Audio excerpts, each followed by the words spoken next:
So if you have a constant, all you do is multiply the constant by your top number to get your answer. Now if you have an I, you plug in into this formula right here, n times n plus 1 over 2. And this one, if you have I squared, you plug in into this formula, n times n plus 1 times 2n plus 1 over 6.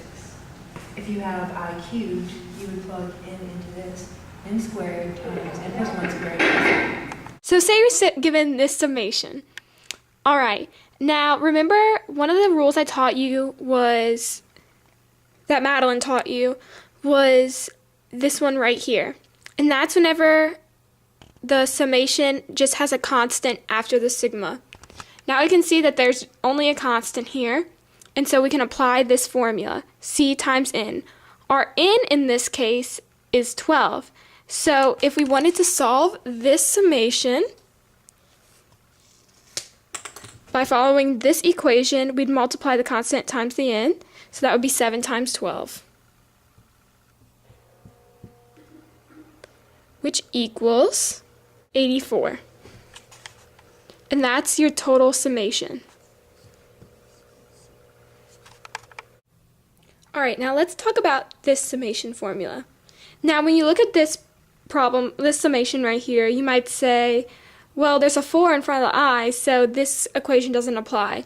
But that in fact is false, because if you look at this equation, we can factor out the 4. So if we factor out a 4, it'll read 4 times the sigma, the summation that we have here, of I. Now we can apply this summation formula. Okay, so let's plug in for n here. Okay, our n is 24, and the summation of I should equal n times n plus 1 over 2, so it should read 24 times 25 over 2. Okay, so if you multiply this out, you should get that this equals 300. Now we want to multiply this by 4, because remember we're multiplying the summation of I times 4. So we found our summation, which is 300. Now multiply it times 4, and you should get 1200. And that's your final answer. Alright, now here's a summation using I squared.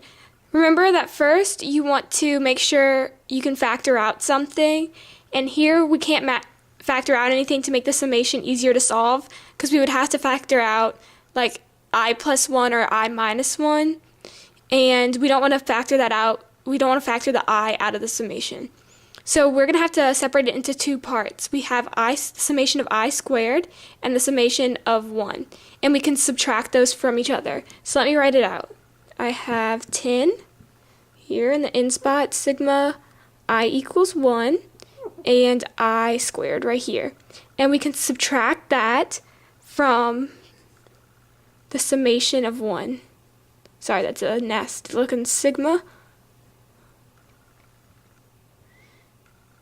Alright, now we can solve these two formulas and subtract this one from this one. Okay, so recall the summation formulas we talked about previously, and we have the one for a constant and one for I squared, which you both have here. So let's plug in the one for I squared. We have n times n plus 1 times 2n plus 1 over 6.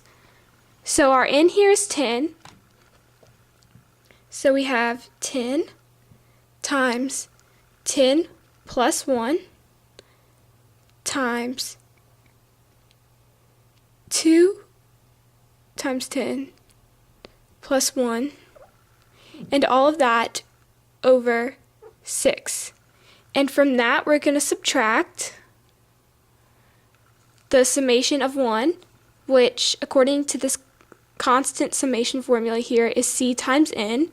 So we're just going to subtract 10, because N times C is 10 in this case. Alright, now let's solve for this fraction here. And if you multiply it out and everything and divide, you get 385. Now let's subtract 10 from this, and that equals 375. And that's your final answer. Alright, for this equation, since it's in a few parts here, we want to break it up. So